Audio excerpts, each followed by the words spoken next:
بسم اللہ الرحمن الرحیم۔ السلام علیکم ورحمۃ اللہ وبرکاتہ۔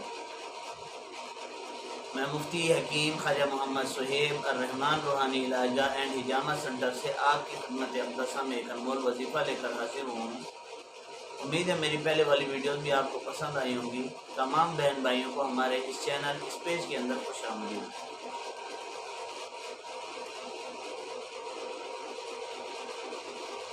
اللہ کے پیارے محبوب صلی اللہ علیہ وسلم کی ایک حدیث مبارکہ ہے۔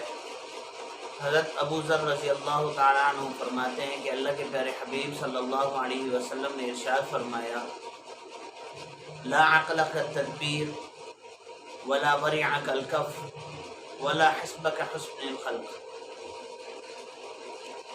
اسی حدیث پاک کی ایک وضاحت پیش کروں گا، اس کے اوپر ایک واقعہ سناؤں گا، اس کے بعد اپنی بات کو ختم کروں گا۔ یہ حدیث مبارکہ جو ہے، اس نے بہت ساری چیزوں کو اپنی لپیٹ میں لیا ہے اور زندگی گزارنے کا ایک بہترین منشور ہے۔ اگر کوئی اسی نصیحت پر بھی عمل کر لے تو انشاءاللہ زندگی میں کبھی مار نہیں کھائے گا، کبھی کسی چیز میں ہار نہیں مانے گا اور کبھی کہیں ناکام نہیں ہوگا۔ اللہ کے پیارے محبوب صلی اللہ علیہ وسلم نے ارشاد فرمایا ہے، تدبیر کے بغیر کوئی عقل مندی نہیں ہے۔ ولا ورع کالکف، حرام کاموں سے اجتناب کے بغیر کوئی پرہیزگاری نہیں ہے۔ ولا حسب کحسن الخلق، اور حسن اخلاق سے بڑھ کر کوئی اچھا اخلاق نہیں ہے۔ تدبیر کے بغیر کوئی عقل مندی نہیں ہے۔ ایک صحابی آئے اللہ کے پیارے محبوب صلی اللہ علیہ وسلم کے پاس۔ آپ علیہ السلام نے ان سے پوچھا کہ آپ گھوڑے پر تشریف لائے تھے، گھوڑا نہیں ہے۔ انہوں نے کہا، یا رسول اللہ، میں نے اللہ پر توکل کیا اور اس کو چھوڑ دیا۔ آپ علیہ السلام نے ارشاد فرمایا کہ پہلے اس کو باندھو پھر اللہ پر توکل کرو۔ اب یہ ایک حدیث سے پاک کا ایک چھوٹا سا ٹکڑا ہے، اس نے بہت ساری چیزوں کو گھیر رکھا ہے۔ اگر آپ کی دکان کے اندر چوری ہوتی ہے، آپ پہلے ایسے اسباب اختیار کریں کہ چوری کا سوال ہی پیدا نہ ہو۔ اگر آپ کی گاڑی چوری ہو رہی ہے تو پہلے اس کو لاک کریں، اچھے طریقے سے، خفیہ ہر طریقے سے اس کو بند کریں، اپنی طرف سے مطمئن ہوں، پھر اللہ پر توکل کر کے اس کو چھوڑ دیں۔ اگر آپ کے نیچلا والا طبقہ آپ کے ساتھ خیانت کر رہا ہے اور آپ کو پتہ ہے، شک ہے لیکن ثبوت نہیں ہے، تو آپ پہلے اس کام کی رکاوٹ کا ایک ترتیب بنائیں، پھر اس کے بعد آپ ان پر اعتماد کر کے ان سے کام لیں۔ تدبیر بہت ضروری ہے کسی بھی کام کے اندر۔ آپ کی صحت اچھی نہیں ہے، ڈاکٹروں نے آپ سے وہ ایک چیز سے منع کیا ہے کہ اس کو آپ نے استعمال نہیں کرنا، تو تدبیر کی صورت اختیار کریں، اس کے بعد دوائی کھائیں، پھر آپ کو انشاءاللہ شفا ملے گی۔ یہ صحت پر بھی لاگو ہوتی ہے، یہ حدیث پاک کا ٹکڑا، یہ انسان کی زندگی پر بھی لاگو ہوتا ہے۔ آپ کو پتہ ہے مرنے کے بعد اللہ رب العزت نے نماز نہ پڑھنے والوں کو جہنم میں ڈالنا ہے، روزہ نہ رکھنے والوں کو جہنم میں ڈالنا ہے، لوگوں کی غیبتیں، چغل خوریاں، اخلاق کی کمی، ان سب سے بدتمیزی سے پیش آنے کے بھی اللہ نے جہنم میں ڈالنا ہے۔ تو ان تمام کاموں سے جیسے ہی اللہ کا منادی بلائے، حی علی الفلاح، آؤ کامیابی کی طرف، تو آپ فوراً کامیابی کی طرف چل پڑیں، نماز کی طرف چل پڑیں، تاکہ یہ تدبیر کی جا رہی ہے اس آخرت کی تیاری کرنے کے لیے کہ تاکہ اللہ کے ہاں آپ سرخرو ہو جائیں، جہنم میں نہ جائیں۔ آپ تدبیر کرتے نہیں ہیں، پھر کہتے ہیں اللہ غفور الرحیم ہے۔ تو قرآن مقدسہ میں اللہ رب العزت نے یہ بھی ارشاد فرمایا ہے، ان اللہ واحد القہار، کہ اللہ کی ایک صفت قہاریت کی بھی ہے۔ اچھے اعمال کریں، پھر اللہ سے امیدیں بھی لگائیں۔ ہم کرتے کچھ نہیں ہیں اور اللہ سے امیدیں بڑی باندھ لیتے ہیں۔ تو یہ پہلے حدیث پاک کا ایک جز کا میں نے تھوڑی سی وضاحت پیش کی۔ لا عقل کالتدبیر، تدبیر سے بڑھ کر کوئی عقل مندی نہیں ہے۔ تدبیر کریں، ہر امور کی آپ تدبیر کریں، سوچ و فکر کریں، پھر اس کے بعد اس مسئلے کا حل نکل آئے گا۔ ولا ورع کالکف،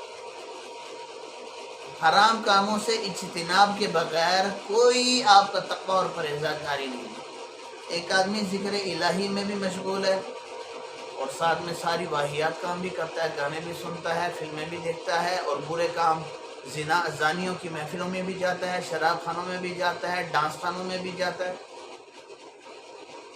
حرام کاموں سے اجتناب کیے بغیر آپ کی نہ تو تصویر قابل قبول ہے، نہ آپ کی عبادت قابل قبول ہے، نہ آپ کو کوئی متقی ہے۔ آپ نے ماشاءاللہ بڑی سی داڑھی رکھی ہوئی ہے، بڑے بال رکھے ہوئے ہیں، آپ نے آنکھوں میں سنت کے مطابق سرما ڈالا ہوا ہے، یہ کوئی تقوی کی علامت نہیں ہے۔ حرام کاموں سے اجتناب کے بغیر آپ کو کوئی متقی نہیں کہنا چاہیے۔ نماز کے بارے میں کیا آتا ہے؟ ان الصلاۃ تنہا عن الفحشاء والمنکر، کہ بے شک نماز روکتی ہے برائی اور بے حیائی سے۔ اگر آپ کی نماز آپ کو برائی اور بے حیائی سے روک نہیں رہی تو گویا آپ کے اندر تقوی نہیں ہے، آپ کی نماز نہیں ہے۔ جس درجے کی وہ نماز ہونی چاہیے اس درجے پہ آپ پہنچ نہیں پا رہے۔ ہاں، آپ فرض کی ادائیگی آپ سے ثابت ہو رہی ہے، اور اس کے جو مفادات آپ کو حاصل ہونے ہیں، نماز کے جو فوائد حاصل ہونی ہیں، آپ کے عمر میں برکت ہونی ہے، آپ کے رزق میں برکت ہونی ہے، آپ کے گھر و اہل و عیال میں برکت ہونی ہے، اللہ کے ہاں آپ سرخرو ہو رہے ہیں، کوئی بات منوانا چاہیں ہاتھ اٹھانے کی دیر ہو تو یہ صورتحال آپ سے نہیں ہو پا رہی۔ تو اس بات پہ توجہ دیں کہ اگر آپ تقوی اختیار کرنا چاہ رہے ہیں تو سب سے پہلے آپ کے اندر کیا ہو؟ حرام کاموں سے اجتناب ہو۔ آپ کو جیسے ہی پتہ چلے یہ کام حرام ہے، آپ کو پتہ ہے دوسرے مسلمان کا دل دکھانا حرام ہے، چاہے وہ مسلمان ہو یا کافر ہو، کسی بھی دوسرے انسان کا آپ کے ساتھ آپ کو زیادتی کرنے کا کوئی حق نہیں ہے۔ کچھ حقوق اللہ ہیں، کچھ حقوق العباد ہیں۔ حقوق اللہ اگر آپ ادا کر رہے ہیں لیکن ساتھ میں آپ حقوق العباد کے اندر خیانت کر رہے ہیں تو آپ حقوق اللہ بھی ادا نہیں کر رہے۔ وَلَا حَسْبَكَ حُسْنِ الْخَلْقِ، یہ حدیث پاک کا تیسرا جز ہے۔ اچھے اخلاق سے بڑھ کر اچھا اخلاق سے بڑھ کر آپ کی کوئی اچھی نسل نہیں ہے، کوئی حسن خلق نہیں ہے۔ آپ کسی اچھے انسان کے ساتھ تو اچھائی سے پیش آ رہے ہیں، لیکن اگر آپ کے ساتھ کوئی بدتمیزی کر رہا ہے تو آپ کے اندر اتنا حوصلہ نہیں ہے کہ اس کو برداشت کر لیں، آپ کے اندر صبر نہیں ہے۔ آپ کے ساتھ اگر کوئی برائی سے پیش آ رہا ہے تو آپ اس کے سامنے اچھائی سے پیش نہیں آ رہے، تو یہ حسن خلق تھوڑی ہے۔ آپ کہتے ہیں میں بڑے اچھے اخلاق کا مالک ہوں۔ بھائی اللہ کے پیارے محبوب صلی اللہ علیہ وسلم نے ارشاد فرمایا، کسے جو آپ سے توڑے اس سے جوڑو، صل من قطعک، جو آپ سے توڑے آپ اس سے جوڑو، یہ آپ کا حسن خلق ہے۔ آپ سے کوئی بدتمیزی سے پیش آ رہا ہے آپ اچھائی سے پیش آئیں۔ رسول اللہ صلی اللہ علیہ وسلم کے ساتھ جب کوئی برائی سے پیش آتا تھا تو آپ علیہ السلام اس کا اچھائی سے بدلہ دیتے۔ یہ ہے یہ۔ اب یہاں ایک چیزیں آ گئیں، یہ تین چیزیں ہمارے ساتھ آ گئیں، حقوق اللہ اور حقوق العباد اور زندگی کا ایک منشور، لا عقل کا تدبیر، تدبیر سے بڑھ کر کوئی عقل مندی نہیں ہے۔ اب ایک واقعہ آپ کو سناتا ہوں کہ احسان بھی نسل دیکھ کر کریں۔ آپ احسان ایسی جگہ کر رہے ہیں جہاں سے لوگ آپ کو ڈس رہے ہیں تو احسان نسل دیکھ کر کریں۔ ایک شکاری نے گولی چلائی شاہین کو شکار کرنے کے لیے۔ شاہین اس کی گولی سے زخمی ہو کر گر پڑا۔ ہرن قریب ہی تھا، اس نے دیکھا کہ شکاری اب اس کو پکڑنے والا ہے تو وہ بھاگا، اس نے شاہین کو اٹھایا اور دور کہیں لے جا کر چھپا دیا اور شاہین کے زخموں کو دھویا، اور اس کے اوپر جتنا اس جانور کو اللہ نے عقل دی ہے اس نے اس کے زخموں کی مرہم پٹی کی۔ کچھ عرصے بعد شاہین بالکل ٹھیک ہو گیا، اس کے بازوؤں کے اندر، اوپروں کے اندر طاقت آ گئی، وہ اڑ سکا۔ تو شاہین نے اس سے کہا کہ یہ میں تمہارے احسان کا بدلہ کیسے چکاؤں گا؟ اس نے کہا یہ فعل ہے، اس کو کہا جاتا ہے احسان، اور احسان کا بدلہ احسان ہی ہوتا ہے۔ آپ کہیں بھی کسی دوسرے کو کسی مصیبت میں دیکھیں تو اس کے ساتھ اچھائی سے پیش آئیں اور اس کی مدد کریں، یہ احسان کہلاتا ہے۔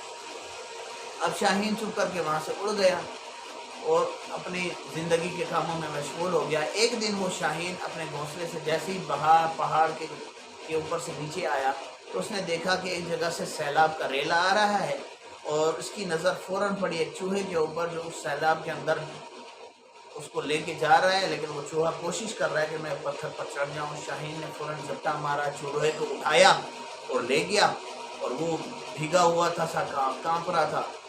تو شاہین اس کو اپنے گھونسلے میں لے جا کے اس کے اوپر جیسے